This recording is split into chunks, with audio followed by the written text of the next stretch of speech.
नमस्कार दोस्तों, मैं Krishna Kumar Gupta, retired scientist C, central water and power station आपके सम्मुख प्रस्तुत हूँ। राष्ट्रीय जल अकादमी द्वारा आयोजित इस व्याख्यान माला में राइट टू इंफॉर्मेशन पर अपने विचारों के साथ आशा है आप सभी इसका लाभ लेंगे। राष्ट्रपिता Mahatma Gandhi had said, "The real Swaraj will come not by the acquisition of authority by a few, but by the acquisition of capacity by all to resist authority when abused." See, friends, there is no problem. You have authority, you should have authority. The crux is the problem starts when you start abusing it. And there, this right to information comes where these things can be stopped. This is not a new thing, Right to Information Act 2005. If you see the development, if you see right from the constitution when it was written, the revolution has started slowly, and it has reached to a stage when we have full-fledged Right to Information Act 2005. You see India's constitution, we had fundamental rights, Article 19(1)(a). The freedom of expression was our right. In early 1980s, poverty alleviation program started. Somewhere there only in late 80s, information technology started revolution. It started developing. Then the bill came, withdrawal of government monopoly in information and broadcasting in 1990s. Initiatives of civil society Rajasthan, Free Media Freedom of Information Act 2002, and then ultimately whatever we have today is Right to Information Act 2005. You have a right. Why you should have a right? There should be some logic behind it. And what logic is there? That we are the largest democracy of the world. And we feel that yes, every citizen should be informed. So how it will be informed? When transparency of information in functioning will be there. So the transparency is very vital. It helps in containing the corruption, redefine larger framework of accountability, democracy, ethics and rights, underpins administrative reforms, and it enables human rights to be realized. You feel, yes, we have got some right and I am getting it, and harmonizing conflicting interest.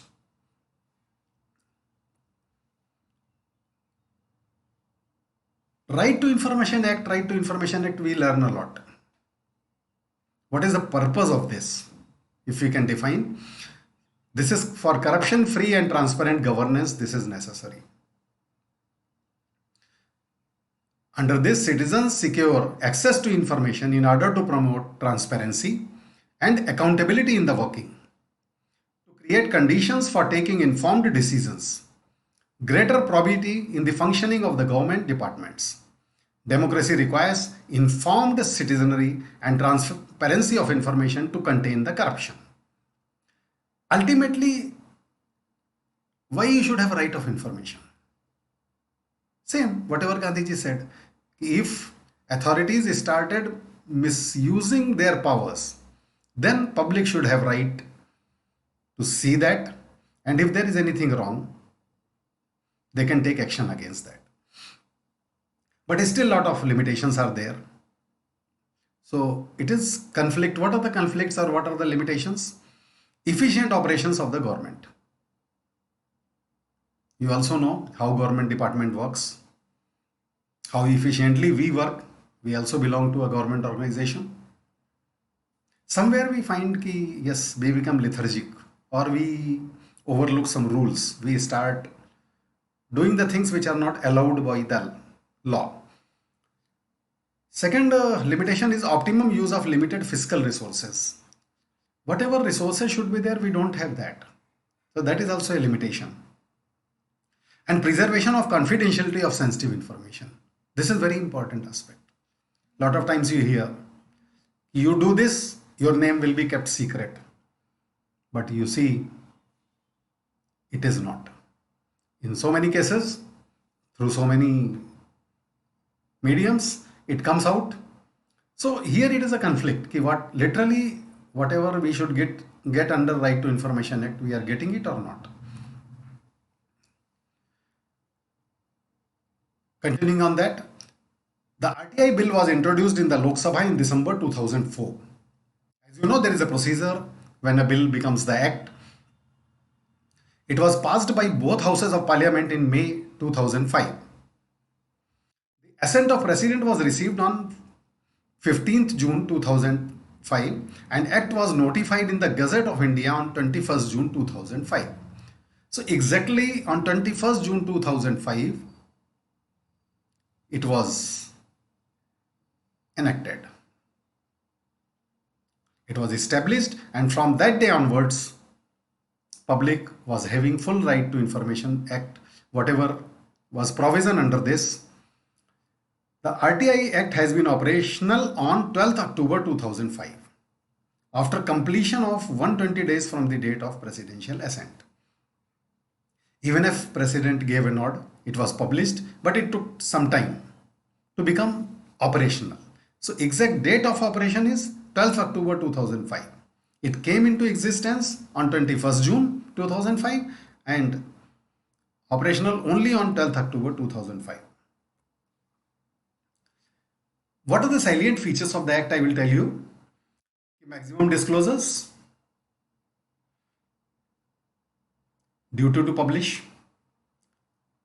suo motu and web-based disclosures, PIO and deemed PIO. But it was not that everything you can get. There were some exemptions also. And exemptions were under section 8 and 9. We will tell you in detail when we go to the slides. RTI covers private body also and third party information also. You may not be directly related with this, but you are in a department where a party is your partner or cooperative or you join programs. So third party also becomes liable under RTI. Penalty is for defense. If you don't follow the rules, regulations, provision of penalty has also been kept in this. Independent and non-judicial appellate mechanism. I will tell you in detail how PIOs, APIOs and then CIC, it has the judicial power, it is independent organization, you call autonomous organization. So they are free from government burden. And empowerment of citizens. This is the very important of this act, that it empowers citizens to know the knowledge. We know right to information, but we should know what is right, what is information.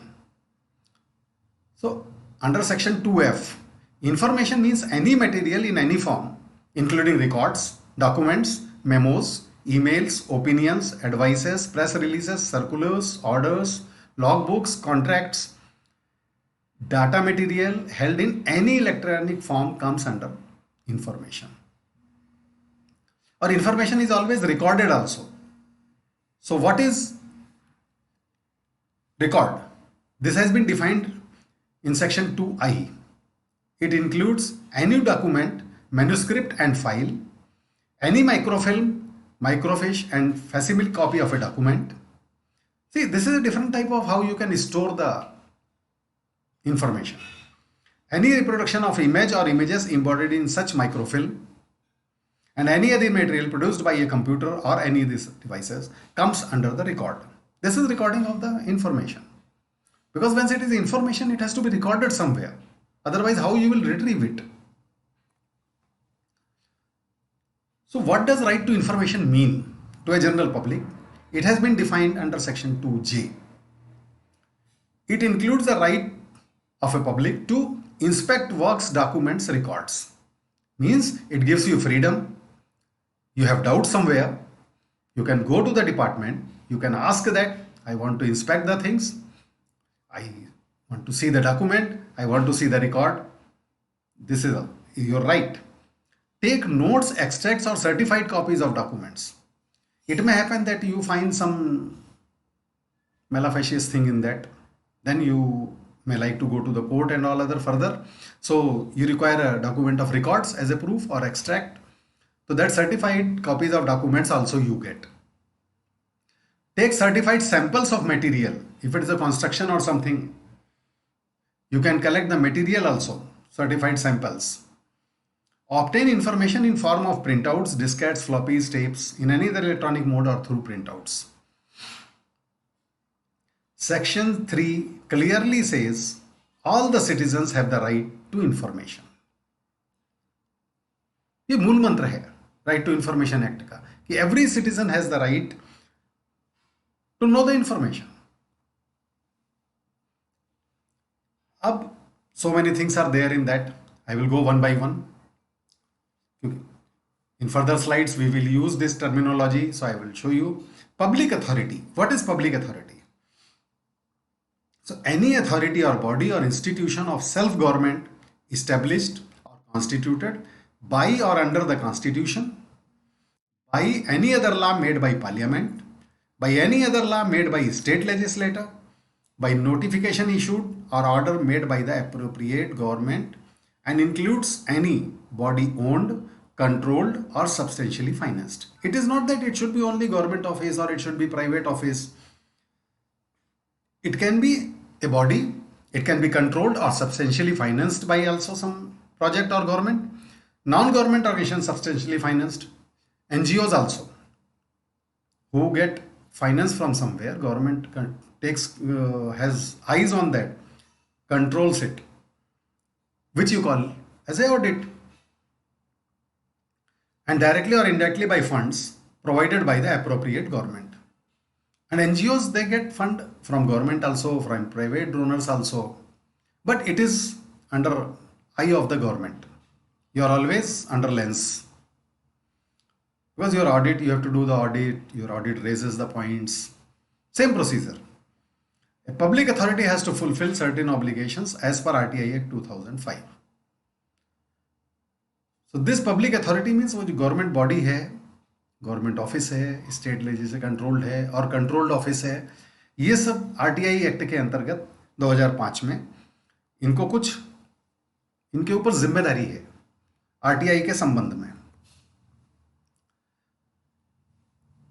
तो देखिए what happens कि you want a link.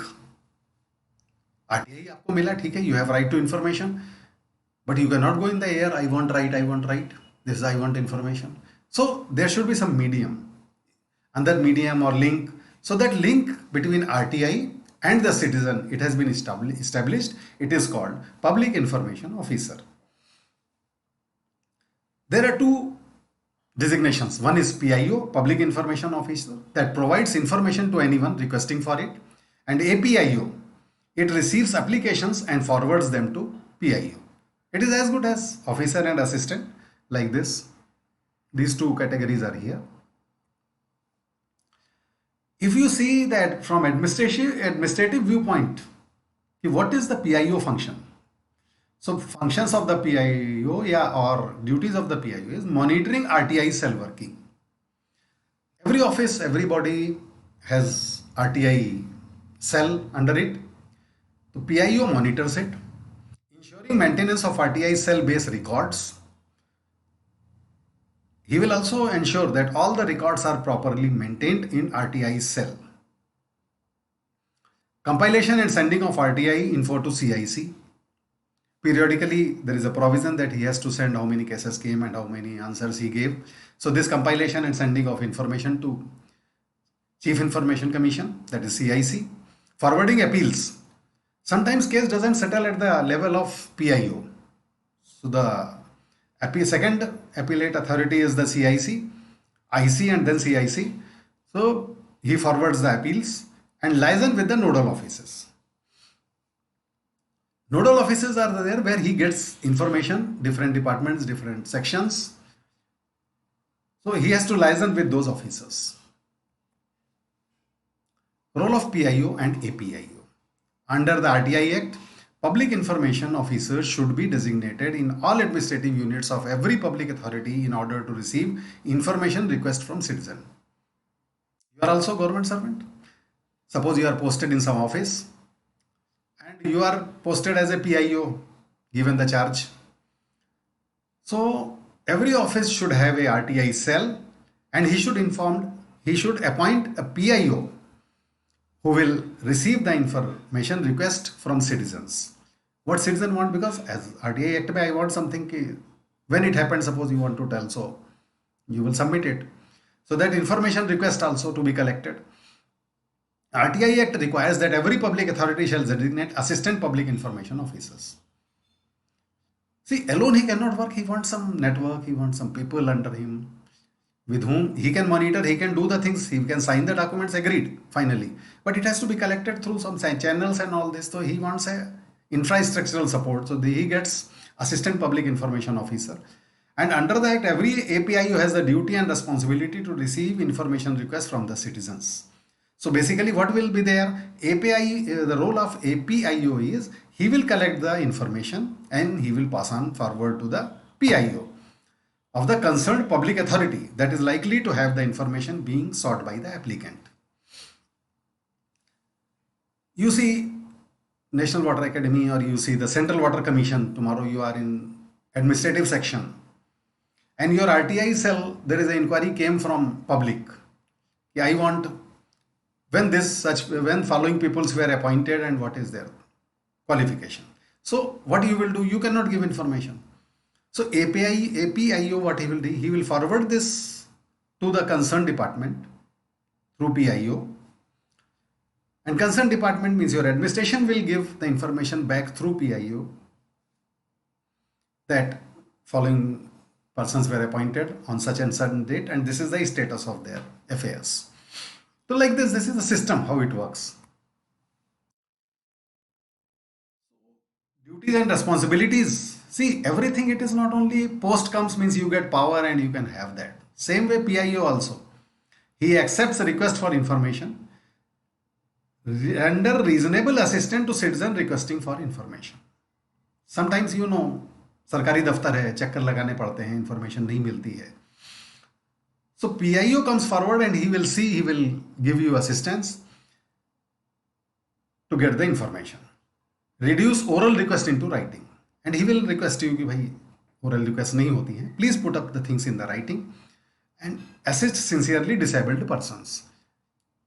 It is not that everybody will be well, everybody disabled person also can come that I am not getting this from this department. So he has to assist them also. Seek assistance of any other officer wherever necessary under section 5 and 4 and 5.5. He can call any officer for some time period under him, or he can say that I want assistance. So such officer shall be treated as deemed PIO. They are called deemed PIO. He will hire out some services of this one. So they will be the deemed PIO. And disposal of request. So this is the responsibility of the PIO.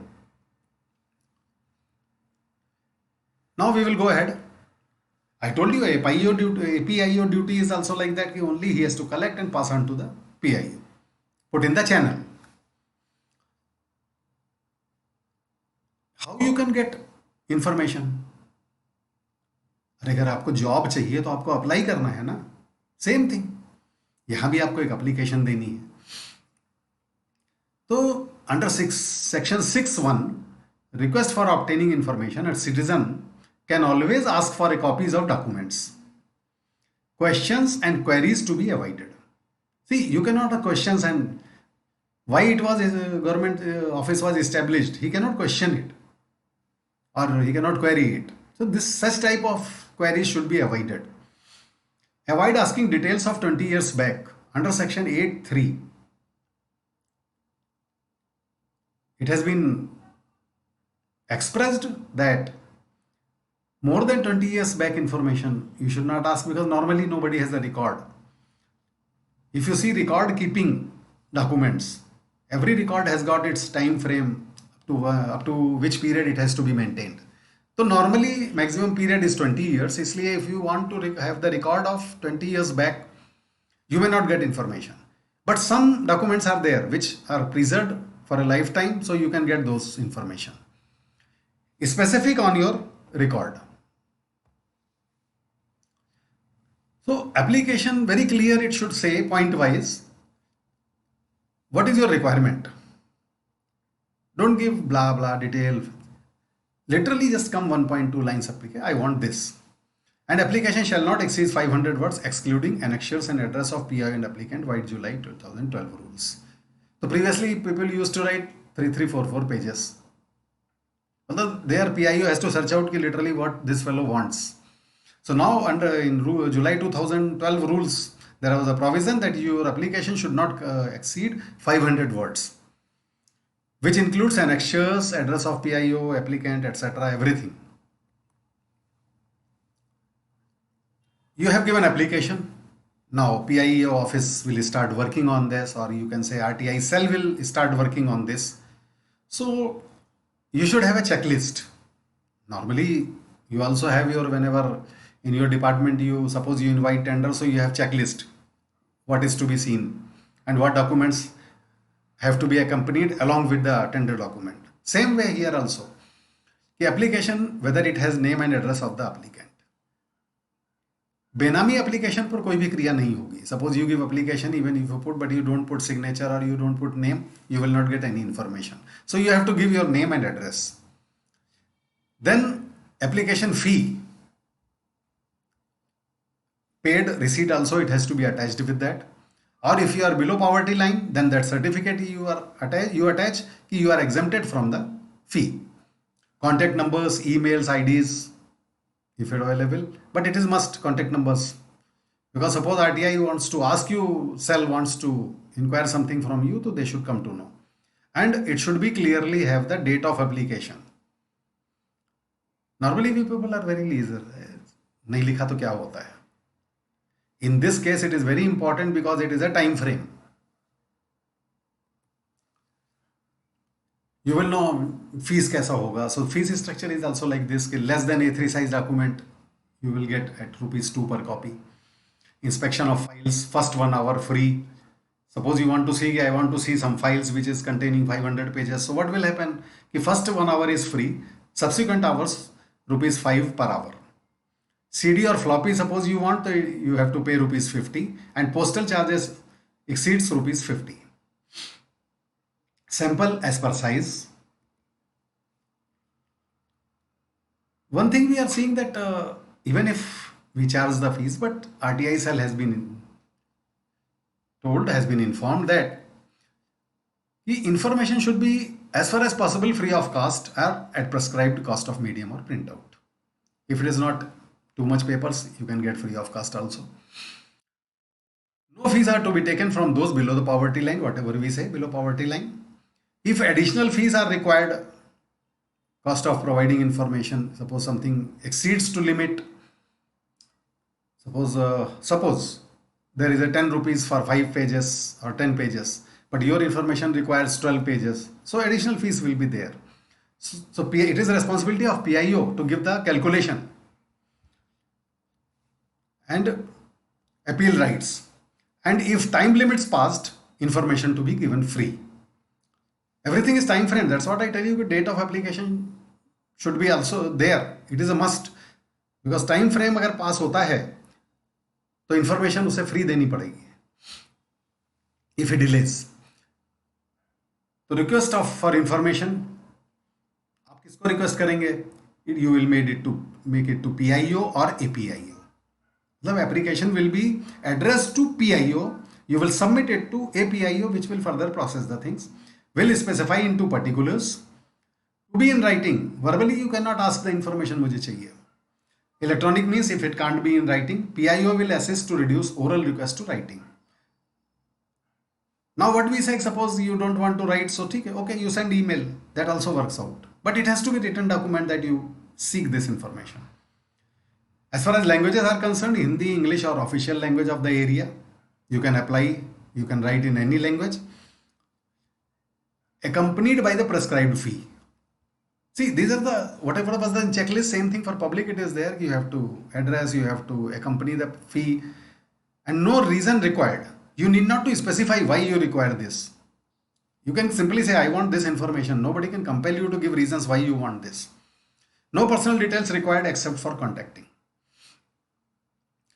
You have to give your contact number only for contact purpose, not for any other purpose. They cannot use it. To be transferred into another public authority if pertains to them in 5 days, applicant to be informed can be part transferred. Suppose it has to be sent to somewhere in another public department, so the time limit is of 5 days, and accordingly applicant has to be informed that within 5 days your application will be reaching there, or some part. It is not that necessary everything you have to may pass on. Part of some information may be required from some department, so that much only you will send it to this one. Now disposal of request time frame. That's what I told you. Why date is important. See, if you have direct address to PIO, 30 days you should, within 30 days you should get the information. If through APIO it has been given, so in 35 days. 48 hours in life and liberty at stake.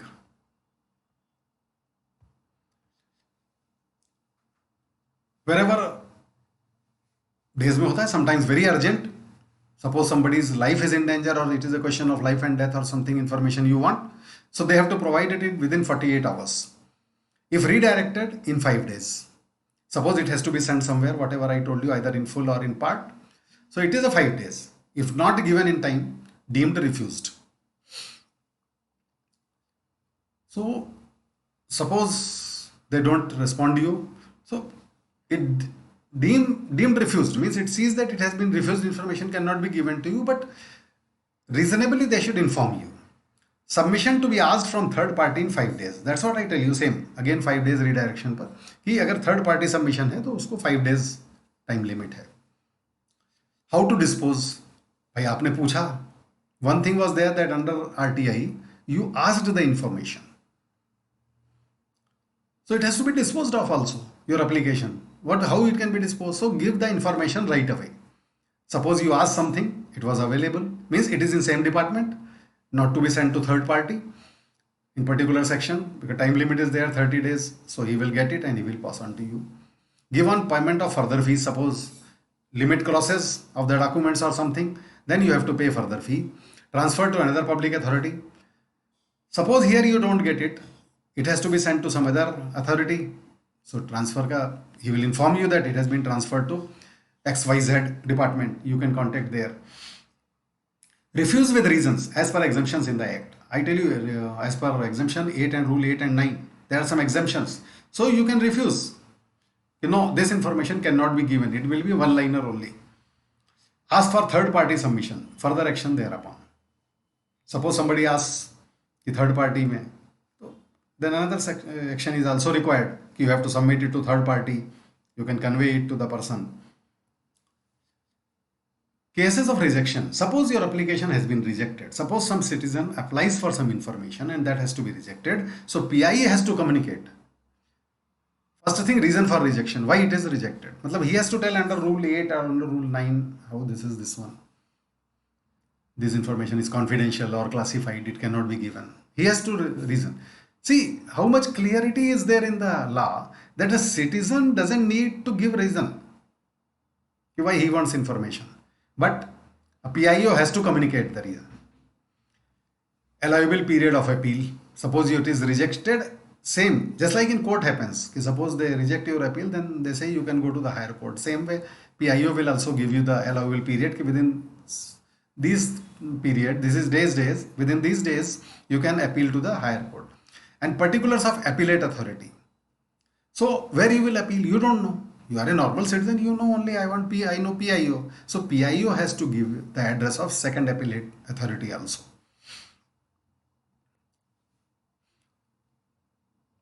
So disposal of request time frame continues. If further fees required, period between dispatch of request and deposit of fees will not count.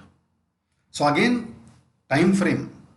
When the question of time frame comes, suppose we have communicated you that pay this much fees and you take 10 days in that. So that 10 days will not be calculated for delay purpose, because this you have taken to deposit the fee. Further fees will only cover cost of providing the info as prescribed. Why further piece? That's what I tell you. When the suppose you ask for some information and you ask that I want in 10 pages, but that when we see the information, PIO saw the information and it sees it has gone to 15 pages, he will inform you, no, further fees of 5 pages you have to deposit. PIO register and periodical reports.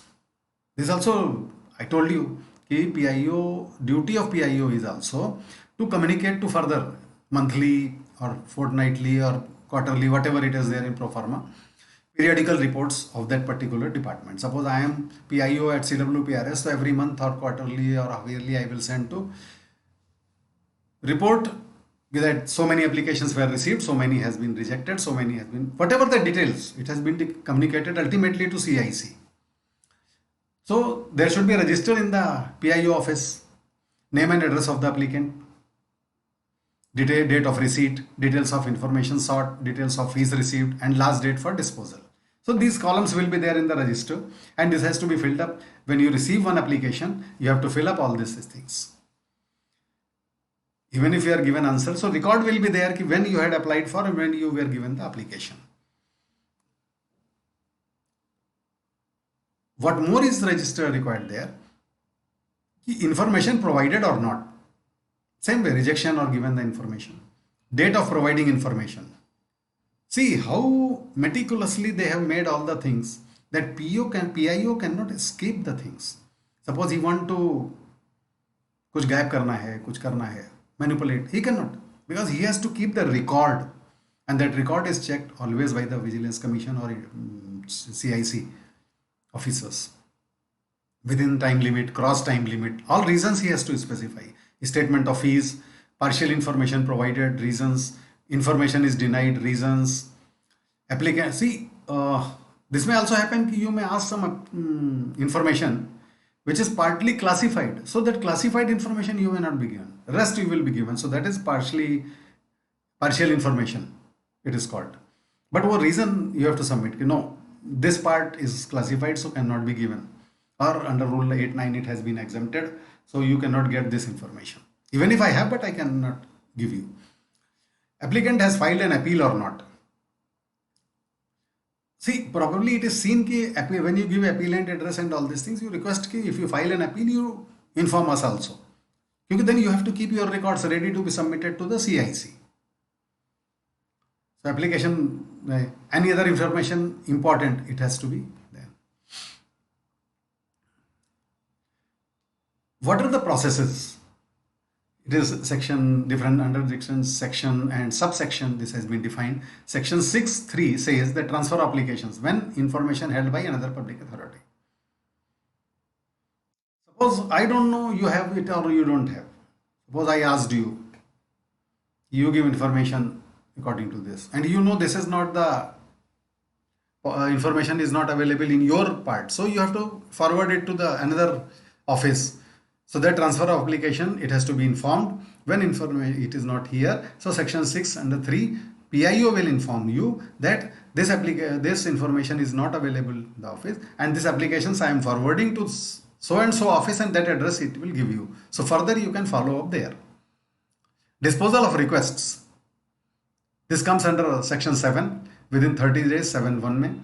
Concerns life or liberty within 48 hours, whatever I had told earlier. Third party information, notice to third party within 5 days, and third party to reply within 10 days. See, yes, it is not that third party will keep the things and just they will sleep. They have also bound by under 11(2) that they have to return the paper within next 5 days. So suppose I receive it today, so I have to give in next 10 days. Section 7(8) request is rejected, this has to be, and section 8 exemption from disclosure. So these are the different sections in which the processes are defined. I told you section 8 and 9. So what are the exemptions from this? Section 8(a)(1)(a). This affects sovereignty, integrity, security, and strategic information. Suppose you want some defense information, how many tanks are there and how many aeroplanes are there and how many missiles are there in fighter aeroplane. You cannot get this information. Contempt of court. That also is exemption. Suppose you ask something, I had put this contempt of court, what is the decision or what happened, you will not get the detail of this. Breach of privilege of parliament. Parliament, whenever in parliament breach of privilege motions are there, you cannot give information of that under section 81C. Trade secrets, intellectual property, section 81D. Trade secrets also you cannot have. See, suppose I am manufacturing something or how I am trading. You will know the process, but exactly what is there, all details you will not get. There is some, suppose, confidential part. Fiduciary relationship. This also you will not get any information under section 81E. And section 81F says information received in confidence from foreign government. Suppose some information has been received from foreign government, from foreign government to Indian government, and you ask Indian government, I want this information which has come from foreign. It's clear cut, they will deny. It is classified, it cannot be given. Suppose any information endangers the life or physical safety of any person, purely personal information, under 81G, it cannot be disclosed, it is exempted from disclosure. Impede the process of investigation or apprehension or prosecution of offenders. Suppose process of investigation you want to know, or offenders ka prosecution, details, apprehensions. I think this is there, so you tell me. No, you won't get. Cabinet papers before taking. See, whatever the cabinet proposals are put in cabinet committee before approval, you cannot get those also under section 81I. Personal information which will cause unwarranted invasion of the privacy. Well, very private information you cannot get. And when it is not of your use, why you should get it? Suppose what I do in my personal life, why you should know? So you won't get any information under section 81J. Any other material relating to occurrence, event or matter which has taken place, occurred or happened 20 years before the date of the application. Same, this is normally 20 years old records, more than 20 years old records are not maintained. As per record management also, there are a provision which record can be destroyed when. But some records are there. So 20 years before, normally we don't get. PIO may reject a request to access information which would involve an infringement of copyright.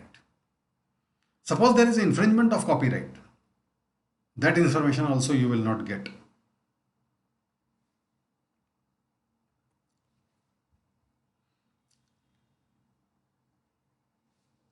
Then the question comes, appeal. When you can appeal? Suppose you get all the information required in prescribed time limit, you get all the things. You won't go to appeal. Suppose you do anything in your office, you ask something, it gives. You won't go to grievance cell also. You won't go to court also. Same way, it is appeal. So this part is, I will discuss in detail in further slides.